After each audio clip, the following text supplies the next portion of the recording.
আমি বোর্ডের কাউন্সিলর এবং ডিরেক্টর নির্বাচিত হওয়ার সময় ছিলাম আমেরিকায়।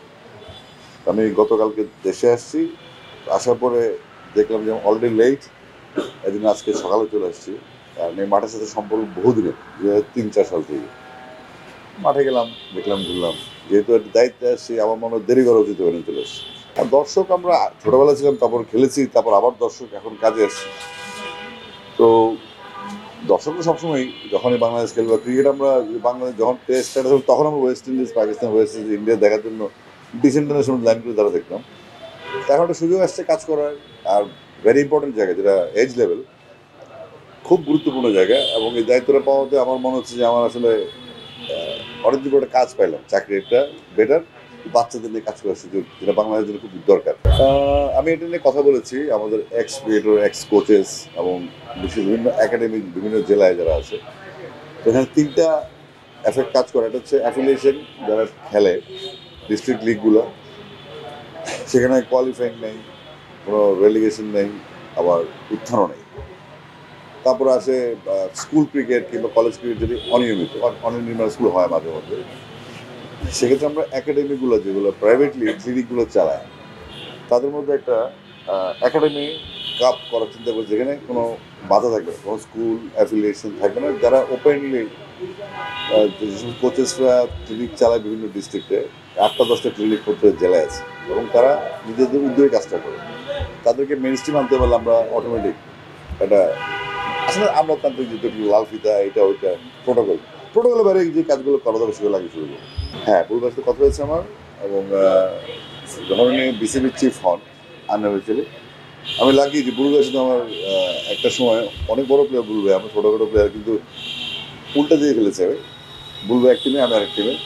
সুযোগ হয়েছে বুলবাকে দেখার ছোটোবেলার দিন, যখন 10-11-এ পড়ি, নান্নু ভাই কিংবা ফারুক ভাই, তাদের এগেনস্টে খেলার সুযোগ হয়েছে। পক্ষে ছিল শুধু হায়ুল সুমন বা জাভেদ বেলিম, সাইর হোসেন বিদ্যুৎ, জাকারিয়া, জাহাঙ্গীর, এরা ছিল আমাদের সাথের প্লেয়ার।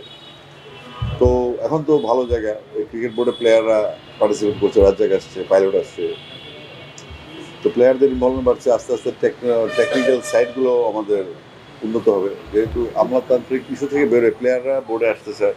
এবং যারা সংগঠক, ক্লাব কেন্দ্রিক বা জেলা বিভাগে যারা কাজ করে, আমি মনে করছি যে নতুন একটা জোয়ার তৈরি হবে, যেখানে সংগঠক তো নেই, যারা ফাইন্যান্স করবে, এনকারেজ করবে, সময় দিবে, যারা অলরেডি মুখ ফিরিয়ে নিয়েছে মাঠ থেকে, তাদেরকে আবার মাঠমুখী করার জন্য আমাদের এই চেষ্টা থাকবে। ডেফিনেটলি চ্যালেঞ্জ কি, আমি নিজে তো আসলে এজ লেভেলের প্লেয়ার, আমি নিজেই আন্ডার 16 থেকে আসছি। তো অ্যাজ এ গায়ক এটা challenging, as an x cricketer এটা আমার জন্য একটা রেগুলার রুটিন। আপনি এবার যেভাবে দেখেন। না না, আমি নিজে বাচ্চা ছিলাম। আমি তো আসলে আমার দুটা কলেজ, বড়দের ব্যাপারে বড়রা কাজ করছে, আমরা ছোট যারা মাত্র আসলাম, এখন ছোট, মাত্র বোর্ডে আজকে প্রথম বিসিবিতে ঢুকলাম। এখানে আসছি 2003 সালে, যখন আরো ফাতেমা কবির সাহেব ছিলেন হাই পারফরমেন্স স্কোয়াডের চিফ, তখন তো আমরা এই মাঠের প্রত্যেকটি ইঞ্চি চেনা।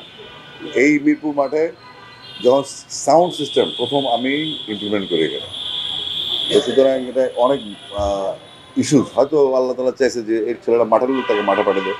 আর বাচ্চাদের ইস্যুটা কি, বাচ্চাদেরকে চিনি না, তারা ভবিষ্যৎ। আর সিনিয়র সিটিজেন্স যারা একটা অভিজ্ঞতা নিয়ে চলে গেছে বা এখন আছেন, আর বাকিদেরকে আমি চিনি। বাচ্চাদের কাজ করার সবসময় আপনি যদি আমার গানের ক্যারিয়ার চেক করেন, তারা দেখবেন যে বাংলাদেশের সমস্ত তরুণ গায়ক গায়িকা ডিরেক্টর হিসেবে কাজ করে আসছে। তো তরুণদের সাথে থাকাটা আমার নিজেকে তারুণ্যকে ধরে রাখা। বাচ্চারা খেলবে, বাচ্চারা ভবিষ্যতেই বড় প্লেয়ার হবে। যারা এজ লেভেলে কাজ করার মানে হচ্ছে যে আপনি ফিউচারে যে ক্রিকেটটা হবে, সেখানে আমাদের বর্তমান বা আপকামিং প্রজন্ম ইনভলভ থাকবে, যেন আমাদের দেশটার পাইপলাইনে কোনো একটা পজিশনে যে একটা প্লেয়ার না থাকে, 18 বছর ওপেনিং করবে এক সাইডে, এরকম একটা পজিশনে 4টা-5টা প্লেয়ার না থাকলে তো আসলে জিনিসটা হবে না। আমরা ওই জন্য বাচ্চাদের দায়িত্ব পাইছি, আমি এটা চাচ্ছিলাম, আমি যে বাচ্চাদের কাজ করা, যদি দায়িত্ব না পাইতাম তাও থাকতাম আমি এখানে। স্কোর কার্ড তো একটা ডকুমেন্টেশন, আর ট্যালেন্ট হচ্ছে আপনার ডকুমেন্টের বাইরে। আমরা ডেফিনেটলি ট্যালেন্টের দিকে মনোযোগ দেবো, ডেফিনেটলি। স্কোর বুক বা ওই তাৎক্ষণিকভাবে যারা আন্ডার 19-এ বাংলাদেশ চ্যাম্পিয়ন হয়ে গেল, তারপরে তারা কেন ন্যাশনাল টিমকে রিপ্রেজেন্ট করতে পারছে না, কেন, কোথায় গিয়ে আটকাচ্ছে, আন্ডার 19 ওয়ার্ল্ড কাপ পরে সিনিয়র টিম কেন না? এটার জন্য বড় বড় মানুষ হচ্ছে, আপাতত বাচ্চাদের নিয়ে কাজ করতে সময় দেন, ভালো কিছু হবে। Thank you, thank you.